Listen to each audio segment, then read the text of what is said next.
Cuando fui a vosotros para anunciaros el testimonio de Dios, no fui con excelencia de palabras o de sabiduría, pues me propuse no saber entre vosotros cosa alguna, sino a Jesucristo y a este crucificado. Y estuve entre vosotros con debilidad y mucho temor y temblor. Y ni mi palabra ni mi predicación fue con palabras persuasivas de humana sabiduría, sino con demostración del Espíritu y de poder, para que vuestra fe no esté fundada en la sabiduría de los hombres, sino en el poder de Dios.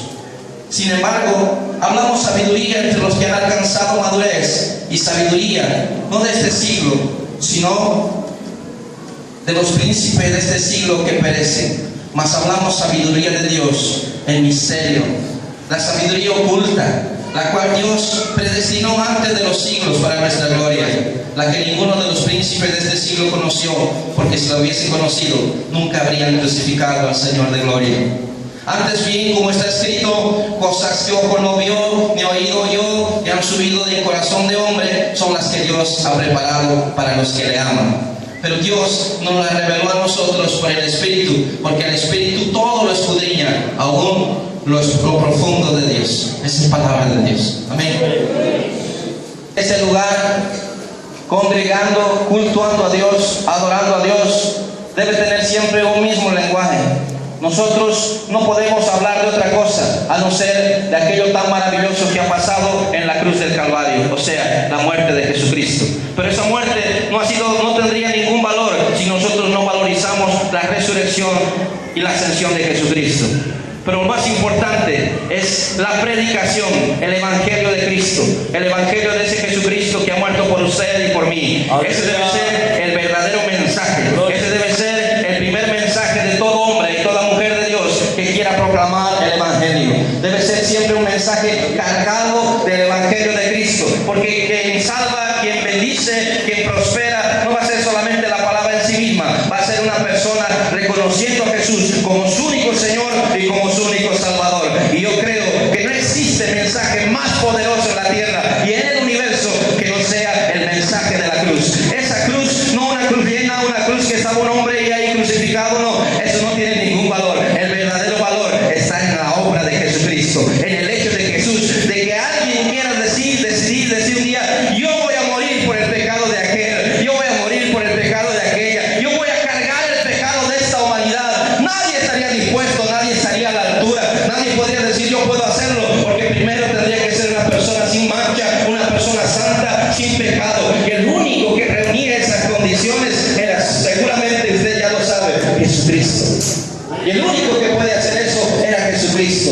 Pero cuando nosotros nos deparamos muchas veces con los mensajes que escuchamos, nos hemos olvidado ya del mensaje de la cruz. Nos hemos olvidado ya de predicar el mejor mensaje y principal mensaje de nuestra vida. Hablar de nuestro Salvador Jesucristo. Hermano, nosotros podíamos hablarles de prosperidad, es bíblico. Podíamos hablarles de restauración, es bíblico. Pero todo mensaje debe tener en sí ya metido, ingerido, embutido la palabra del mensaje de la cruz, o sea, la restauración del alma, la salvación del alma, la regeneración del alma y la salvación de esa alma. Hermanos, si nuestro mensaje no está Jesucristo, estamos dando un mensaje a media. El mensaje tiene que tener Jesucristo, tiene que tener la cruz, tiene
y sigan.